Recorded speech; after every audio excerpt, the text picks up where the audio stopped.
The Galactic Council chamber was silent as the towering hologram of the human ambassador, Elias Morrow, flickered into existence.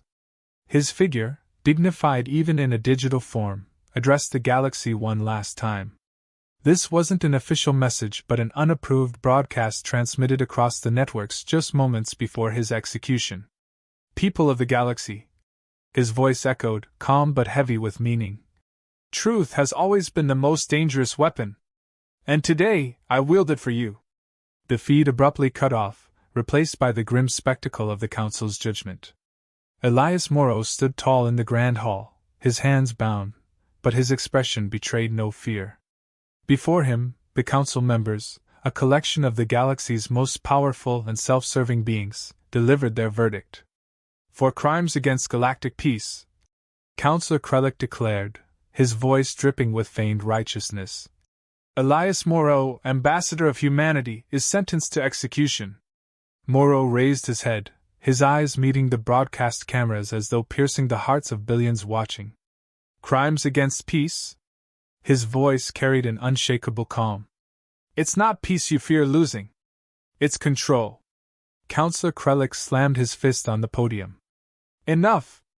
You've manipulated factions, escalated violence.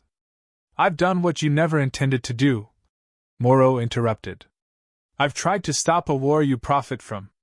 The council chamber erupted into murmurs. Krellick's lips curled into a sneer, but his voice faltered for a moment. Proceed.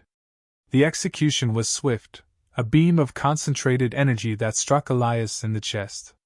His body crumpled, lifeless, but his face bore a faint, knowing smile. The broadcast ended abruptly, and across the galaxy, the silence left in its wake was deafening. Humanity reeled from the loss. On Earth, President Zara Idris addressed the shaken populace. Her voice was firm but tinged with grief. Elias Morrow was a diplomat, a visionary, and a believer in truth.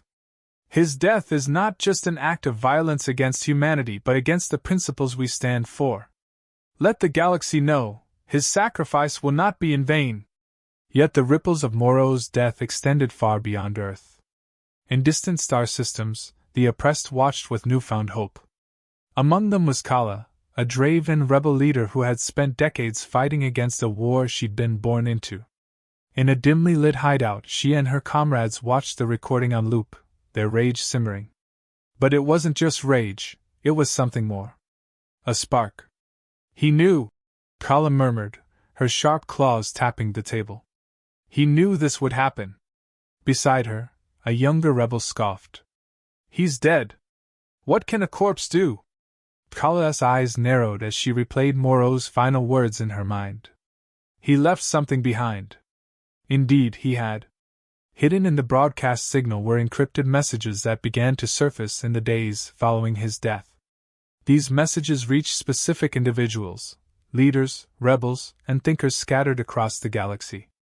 They carried a simple yet profound message. * The council feeds on your divisions. Unite, and they will fall. *. The Galactic Council, though outwardly composed, was already showing cracks. Krellick, returning to his quarters, couldn't shake the unease gnawing at him. A martyr, he muttered to himself. Fools will rally behind a martyr. He wasn't wrong. On the outer edges of the Xantharian alliance, small uprisings broke out. Draven warlords paused their infighting to discuss rumors of a human-orchestrated rebellion. Meanwhile, humans across their colonies quietly prepared for the inevitable. Morrow's death was no mere tragedy, it was a calculated move. He had anticipated the Council's actions and had meticulously laid the groundwork for a resistance that could transcend species and alliances. Each encrypted message contained evidence of the Council's manipulation of the war, proof that both sides had been pawns in a galactic chess game played for millennia. On a remote mining colony, an old Xantharian scholar named Kiradar received one of these messages.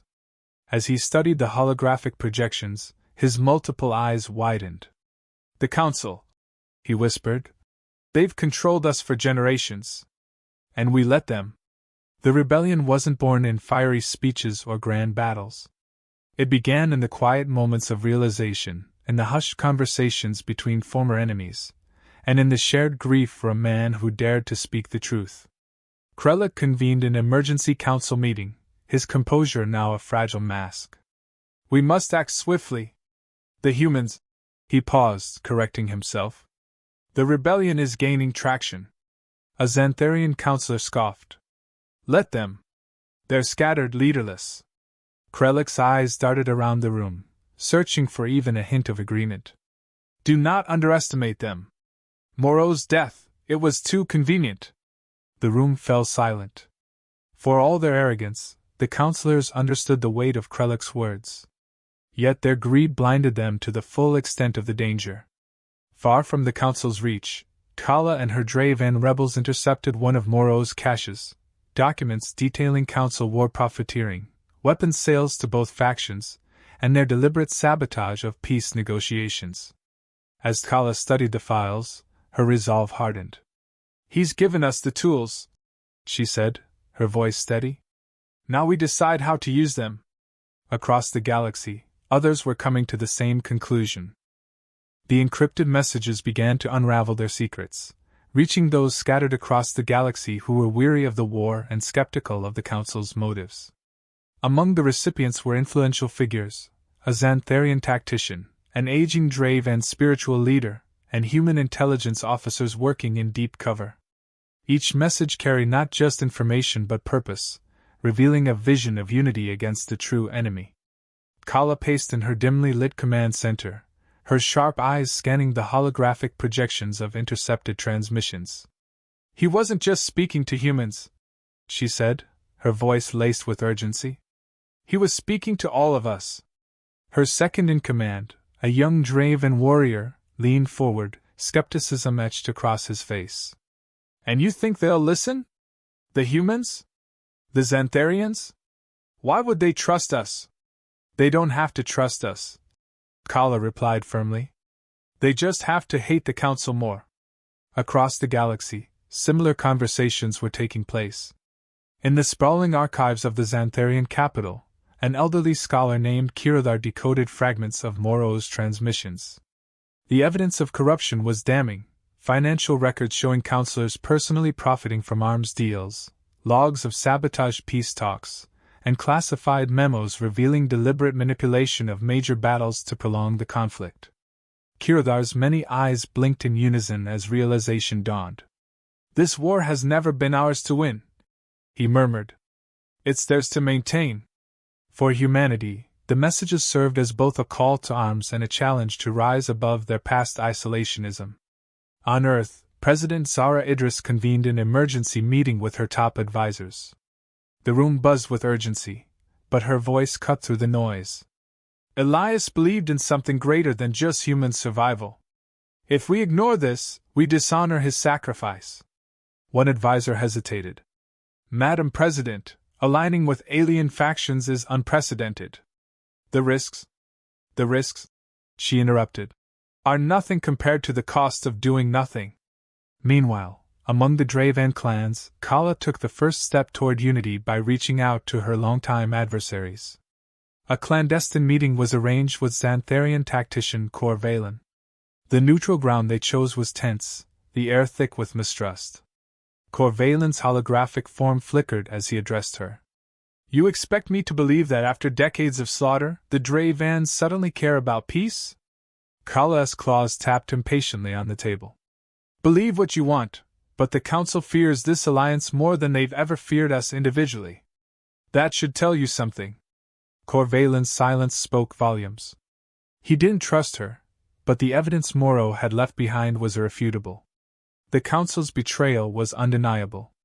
The seeds of rebellion began to sprout in unexpected places. On a small Xantharian colony world, a group of miners, long exploited by Council policies, staged a protest after viewing Moreau's final broadcast. Their simple act of defiance, refusing to supply materials for Council warships, snowballed into a full-blown strike, inspiring similar actions across other colonies. Kala, monitoring these developments, saw an opportunity. "We need more than protests," she told her council of rebel leaders. "We need coordination. If we don't show them we're serious, they'll crush us before we even begin." In response, encrypted communiques began to flow between rebel cells and sympathetic human factions. A loose network of alliances started to form, each group contributing its strengths: Draven warriors, Xantharian strategists, and human engineers with advanced stealth technology. For the first time in millennia, species that had once viewed each other as mortal enemies were united by a common goal. But the path to unity was fraught with challenges. Mistrust ran deep, and old wounds were not easily healed. During a tense strategy meeting, a Xantharian captain openly questioned humanity's motives. "What does Earth gain from this?" he demanded. "A seat at the council's table after the dust settles?" President Idris, participating via hologram, met his glare with unwavering resolve. "What humanity gains is a galaxy worth living in. If that's not enough for you, walk away now." Kala intervened before the argument could escalate further. "We all have reasons to doubt each other. But we can agree on one thing: the Council's time is over." As the rebellion took shape, the Galactic Council began to feel the pressure. Reports of unrest reached their chambers daily, each more concerning than the last. Councillor Krellick, now visibly weary, convened a closed session with his peers. "We underestimated the humans," he admitted through gritted teeth. "And we underestimated the ripple effects of Moreau's death." Another councillor, a reptilian Zalvani, hissed in response. "They're scattered insurgents. Crush them before they grow bolder." "And risk proving Moreau right?" Krellick shot back. "No. We need a subtler approach." Despite their deliberations, the Council's responses were too slow, too fragmented. The rebellion was gaining momentum, its leaders growing bolder with each small victory. Kala, now a key figure in the movement, addressed her followers with a fiery determination. "We don't have to win every battle," she told them. "We just have to make them afraid to fight us." Back on Earth, President Idris worked tirelessly to rally her people. In a televised address, she invoked Moreau's legacy. "This isn't just humanity's fight," she said. "It's a fight for every being who dreams of a galaxy free from tyranny. And we will not back down." With each passing day, the rebellion's ranks swelled. Former council soldiers defected, bringing with them valuable intelligence. Entire colonies declared their allegiance to the cause. And in the shadows, Moreau's words continued to echo: "The council feeds on your divisions. Unite, and they will fall." The rebellion's momentum was undeniable. Across the galaxy, fragmented cells began to coordinate their efforts, united by the vision Moreau had left behind. Kala, now a central figure in the movement, worked tirelessly to bring order to the chaos. Her command center was alive with activity, filled with holographic maps, intercepted council communications, and the urgent hum of strategists debating their next move. "Humanity's stealth tech has given us a temporary edge," Kala said during a strategy briefing. "But the Council is adapting. We need more than technology, we need a decisive strike." The room was tense. Leaders from different species struggled to put aside their differences. Corvalin, the Xantharian tactician, voiced his concerns. "A single strike won't dismantle a system this entrenched. We risk exposing ourselves." Kala's voice cut through the murmurs. "Then we make it a strike they can't ignore." The rebellion's first coordinated assault targeted a council-controlled weapons facility on the edge of Drave and space. The facility was critical to the council's supply chain, producing advanced weaponry for both sides of the war. The plan was ambitious. A multi-species task force would infiltrate the facility, disable its defenses, and destroy it from within. Human engineers had modified Drave and assault ships with advanced cloaking devices, allowing the task force to approach undetected. As they prepared for the mission, Kala addressed the team, her voice steady and resolute. "This mission is more than an attack. It's a message. The Council believes we're scattered weak. Let's show them how wrong they are." The assault began flawlessly. Cloaked ships slipped past the facility's defenses, and ground teams moved with precision, disabling security systems and planting charges. But as they approached their final objective, an unexpected complication arose. A patrol stumbled upon the team, triggering an alarm. The facility erupted into chaos. Kala led the ground team, her instincts honed from years of battle. As Council reinforcements swarmed the facility, she made a split-second decision. Focus on the charges. I'll hold them off. Corvalin's voice crackled through her calm. You won't make it out if you stay behind. Then I don't. Kala snapped back. This mission doesn't need me to succeed. It needs us to succeed. The charges detonated, ripping through the facility in a series of thunderous explosions. The task force escaped with heavy casualties, but the mission was a success. The Council's supply chain was crippled, and the galaxy had witnessed the rebellion's strength. News of the attack spread quickly. On Council-controlled worlds, whispers of resistance grew louder.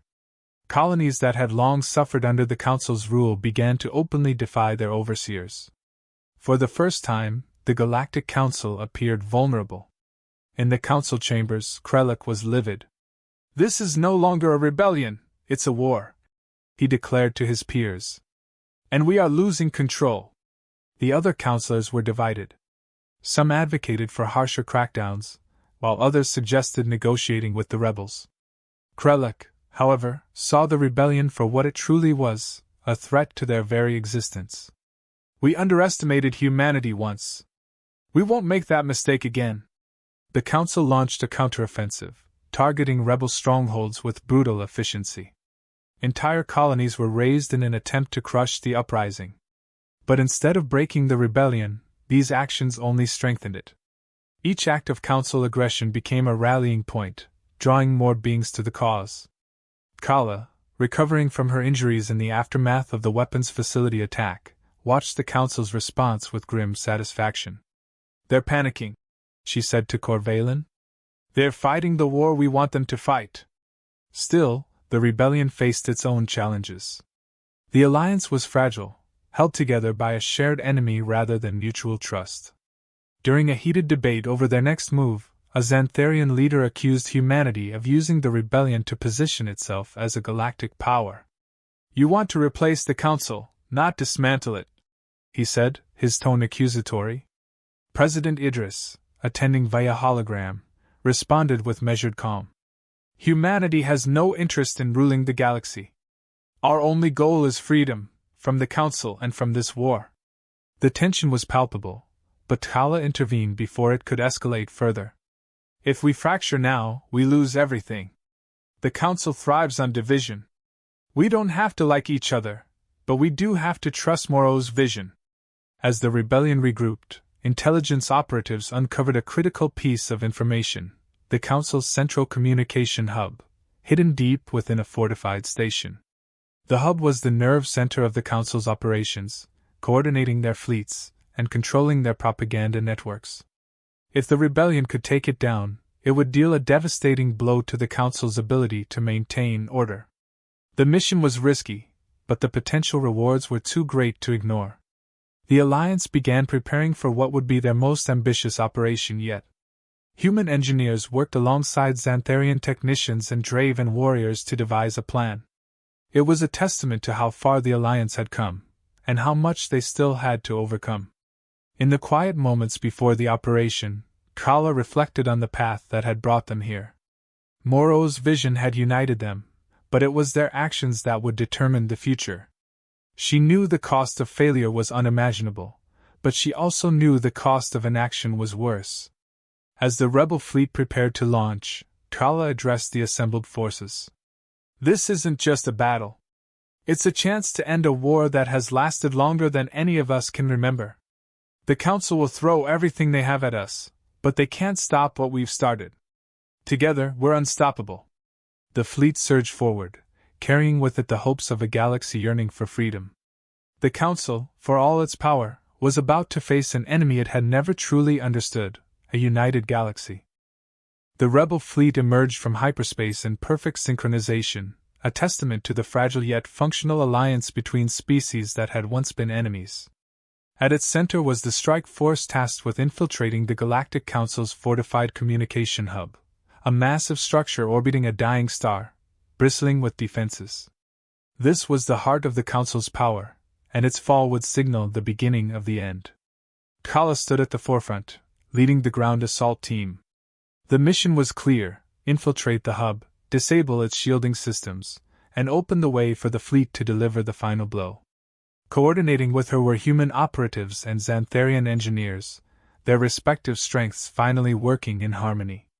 Despite the tension, there was no room for hesitation now. As the first wave of ships broke through the outer defenses, the Council scrambled to respond. Krellick, watching from a secure location, barked orders at his commanders. "Mobilize the fleet! Cut off their reinforcements!" His voice betrayed the fear he could no longer suppress. The Council had never faced an assault of this scale, and for the first time, Krellick realized they were outmatched, not by technology or numbers, but by the unity their corruption had forged. Inside the hub, chaos reigned. Rebel forces clashed with Council security, the air filled with the sharp hum of energy weapons and the thunder of explosions. Kala moved with precision, her team clearing a path toward the control center. "Stay focused!" she shouted over the comms. "We're not here to win a fight. We're here to end a war." Meanwhile, Corvalin coordinated the fleet's movements, his tactical brilliance finally given the stage it deserved. "Deploy diversionary squadrons to Quadrant 3, he ordered. "Draw their fire away from the insertion team." Human stealth ships, equipped with technology the Council had underestimated, flanked the defensive lines, disabling key weapons arrays. The Council fleet, accustomed to fragmented enemies, struggled to adapt to this level of coordination. Inside the hub, Kala's team reached the control center. The defenses were stronger here, and casualties mounted as they pushed forward. A human engineer, working alongside a Xantharian technician, managed to override the security systems, granting access to the core. Kala, bloodied but unbroken, entered the room and began uploading a virus designed to cripple the hub's operations. As the virus spread through the network, the Council's forces began to falter. Their communications were disrupted, their fleets left disorganized. Krellick, monitoring the battle, slammed his fist against the console. "How is this possible?" he demanded. "They're nothing but scattered insurgents." But they weren't. They were the culmination of Morrow's vision, a galaxy united by shared purpose, forged in the fires of adversity. Each loss they had endured, each betrayal they had overcome, had only strengthened their resolve. With the shields disabled, the rebel fleet launched its final assault. Massive explosions rocked the hub as key systems were destroyed. The Council's grip on the galaxy was crumbling, and they knew it. Krellick, desperate, activated a failsafe, a self-destruct mechanism that would take the hub and everyone inside with it. "If we can't hold this galaxy, no one will," he muttered. Kala received the warning just in time. "We need to get out of here," she shouted to her team. But before they could retreat, a squad of Council enforcers blocked their path. Outnumbered and outgunned, it seemed their mission would end in sacrifice. In that moment, reinforcements arrived, Xantharian commandos and Draven warriors who had fought their way through the chaos. Together, they overpowered the enforcers, clearing a path to the escape pods. Kala hesitated, glancing back at the control panel. "The data," she muttered. "We need to extract it." A human operative stepped forward, placing a hand on her shoulder. "We'll get it. Go." She nodded reluctantly and joined the others, narrowly escaping as the hub erupted in a cataclysmic explosion. From the safety of their ships, the rebels watched the destruction, their cheers mingled with tears. The Council's central hub, their symbol of control, was no more. Across the galaxy, the impact was immediate. With the hub destroyed, the Council's fleets were left in disarray. Rebel forces seized the opportunity, launching coordinated strikes against remaining strongholds. Planets under Council control declared their independence, and the long-fractured factions began to negotiate terms for a new galactic order. Krellick, having escaped the destruction, stood before the remaining Council members, his composure shattered. "We underestimated them," he admitted, his voice hollow. "We thought we were invincible. We were wrong." But it was too late. The Council was finished, their power eroded by the very systems they had manipulated for so long. Krellick, unwilling to face the consequences, activated his personal escape pod, disappearing into the void. His fate, like the Council's legacy, would be one of obscurity and shame. Back on Earth, President Idris addressed the galaxy in a broadcast that echoed Morrow's final message. "The war is over," she announced. "But peace is not the absence of war, it is the presence of justice. Together, we have dismantled a system built on exploitation and division. Now we must build something better." Kala, watching from a rebel outpost, allowed herself a rare moment of reflection. Morrow's vision had been realized, but the work was far from over. The alliances forged in war would need to endure the challenges of peace, and the wounds of 1,000,000 years would take time to heal. But for the first time, there was hope. On a distant world, a memorial was erected in honor of Elias Morrow. Inscribed on its base were his final words, **. Unity is not given. It is earned. And it is worth fighting for. **. The galaxy, once fractured and weary, began to rebuild, not as factions, but as a collective striving for a future free from the shadows of the past. Morrow's sacrifice had lit the way, and those who followed him would ensure that his legacy endured.